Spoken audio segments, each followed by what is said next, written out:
Habaib datang ke Indonesia bukan untuk melas. Kami nggak diajarkan minta-minta, saudara. Jangan khawatir. Habaib datang ke Indonesia bukan untuk meraup daripada harta, enggak. Kami tidak mencari jabatan, enggak. Kenapa? Itu bukan didikan dari keluarga kami. Didikan keluarga kami, lihat bagaimana Al-Habib Salim bin Ahmad bin Jindan, saya punya kakek, keluar masuk penjara. Kenapa bisa keluar masuk penjara? Membakar semangat perjuangan masyarakat Indonesia untuk merebut kemerdekaan, saudara. Al-Habib Ali bin Abdurrahman Al-Habsyi Kuitang, beliau yang memfatwakan ketika tanggal 17 Agustus Soekarno membacakan teks proklamasi mendeklarasi daripada kemerdekaan di Indonesia. Beliau di hari Jumat itu, pada Jumat beliau fatwakan, sekarang saya fatwakan setiap tanggal 17 Agustus wajib pasang bendera merah putih di rumah-rumah kalian. Siapa yang nyuruh? Itu fatwa Habib Ali bin Abdurrahman Al-Habsyi Kuitang. Bendera merah putih, siapa yang memberikan instruksi kepada Bung Karno untuk membuat bendera merah putih sebagai bendera Indonesia? Itu adalah fatwa Al-Habib Idrus bin Salim Al-Jufri Palu Al-Khairat. Lambang negara Garuda, siapa yang buat? Al-Habib Asy-Syarif Hamid Al-Gadri dari Pontianak, keluarga baginda Nabi Muhammad. Lagu 17 Agustus Pramuka, lagu syukur, siapa yang buat? Al-Habib Husin Al-Mutahhar dari Semarang, dzurriyyah baginda Nabi Muhammad. Jadi Anda jangan berpikir, ini habaib di Indonesia jasanya apa? Banyak, itu yang baru kecatat. Itu yang baru ketahuan. Masih banyak lagi daripada keluarga Nabi Muhammad yang tidak mau masuk buku karena perjuangannya ikhlas karena Allah dan Rasul. Banyak, saudara. Siapa Imam Bonjol? Semua pasti bilang pahlawan. Betul apa enggak? Imam Bonjol pahlawan Indonesia bukan? Pahlawan nasional bukan? Sekarang siapa namanya Imam Bonjol? Al-Habib Muhammad Syahabuddin, beliau habaib dari kalangan bin Syahab. Imam Bonjol itu bin Syahab, masih daripada kakeknya Habib Rizik, saudara sekalian. Itu keluarga daripada Nabi Muhammad, keturunan Sayyiduna Muhammad.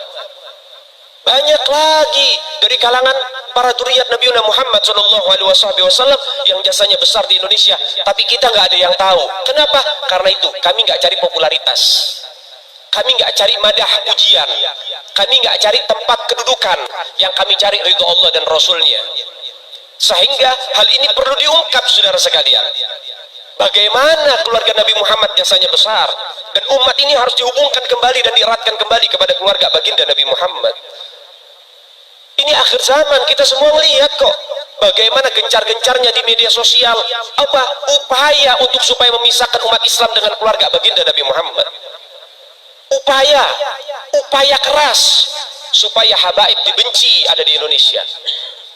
Mulai Habib dengan kiai diadu, Habib dengan ustadz diadu. Mulai ada hal-hal semacam itu. Apa? Dendam politik, saudara. Gak keluar dari situ. Karena dendamnya kepada Habib Rizik sehingga akhirnya demikian. Habib Rizik itu siapa? Keluarga Nabi Muhammad, keturunan Nabi Muhammad, cucunya Nabi Muhammad. Beliau bukan penjahat kok, bukan koruptor. Beliau nggak pernah bawa lari uang rakyat. Beliau nggak pernah ngerugiin negara. Beliau tidak pernah mencemarkan nama baik negara. Beliau itu bukan penjahat, saudara. Bukan penjahat. Apa masalahnya dia? Sehingga dicecar sedemikian rupa, cuman masalah prokes doang 4 tahun, saudara. Berapa banyak di luar sana pejabat, aparat, bahkan rakyat yang melanggar prokes gak ada yang ditahan. Kenapa cuman Habib Rizik yang ditahan? Ini upaya untuk supaya umat Islam benci terhadap keluarga baginda Nabi Muhammad. Hati-hati, saudara sekalian. Nabi bilang, man mata ala bukti ahlul bait mata yahudiyan atau nasraniyan. Siapa orang yang mati membawa benci kepada keluarga baginda Nabi Muhammad, dipastikan mati dalam keadaan Yahudi ataupun Nasrani, atau dalam bahasa daripada sederhananya mati dalam keadaan murtad. Sahabat tanya, wa in sama wa shalla ya Rasulullah, walaupun orang itu puasa, walaupun orang itu sholat, apa tetap hitung mati murtad? Apa kata Nabi? Wa in sama wa shalla, walaupun orang itu puasa, walaupun orang itu sholat, kalau dia mati bawa benci kepada keluarga Nabi Muhammad, dipastikan mati dalam keadaan murtad. Ini Nabi yang punya mau, bukan kita habaib. Dan seharusnya yang membahas masalah fadailul ahlul bait, keutamaan para habaib, bukan dari mulut saya, bukan dari mulut Habib Khalid wala Habib yang lain, bukan, tapi murid daripada mulut para guru-guru kita. Mereka yang lebih punya kewajiban untuk membahas masalah ini ke umat, saudara. Kenapa? Supaya tidak ada fitnah. Kalau saya yang bicara begini akan ada pertanyaan, itu maunya Habib, itu maunya dia, itu mah dalil buat-buatan dia. Terserah Anda, kita tinggal menyampaikan ini dalil.